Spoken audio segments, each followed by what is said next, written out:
ধন্যবাদ যিশু।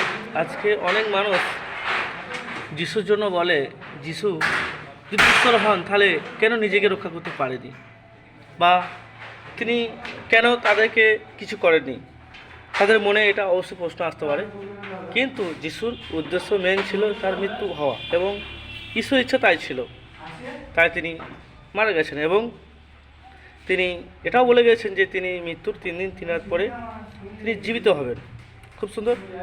তো সত্যি যখন যিশুকে তাকে চাবুক মারা হয়, যখন তাকে কুশে দেওয়া হয়, তখন যিশু যদি একবার বলতো ঈশ্বরকে যে স্বর্গদূত তাকে এনে সে লোকদেরকে মারার জন্য, বা তো এই ধরনের, তো খুবই সুন্দর।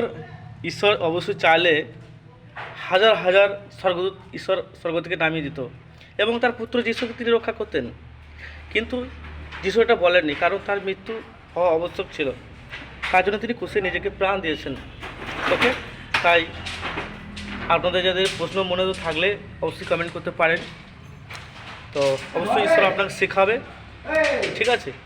তো ঈশ্বর চাইলে অবশ্যই হাজার হাজার লাখ লাখ স্বর্গদূত ঈশ্বর তখন সেই জায়গাতে পাঠিয়ে দিতে পারতো যিশুকে রক্ষা করার জন্য। কিন্তু যিশু এটা বলেনি ঈশ্বরকে, কারণ এটাই তার মেন উদ্দেশ্য ছিল, তার মৃত্যু হওয়া।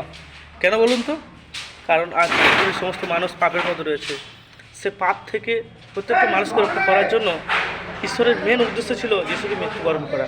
ওকে, তার জন্য ঈশ্বর তার পুত্রকে পাঠিয়েছেন এবং সে আমাদের জন্য নিজেকে মৃত্যুবরণ করেছে।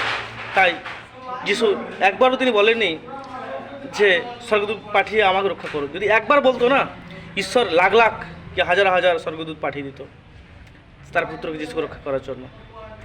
খুব সুন্দর এই ঈশ্বরের বাক্য, অবশ্যই প্রত্যেকে শুনুন, আর ভালো লাগলে অন্যকে শেয়ার করুন। ঈশ্বর প্রত্যেকে আশীর্বাদ করে যে শুনবে বাক্য।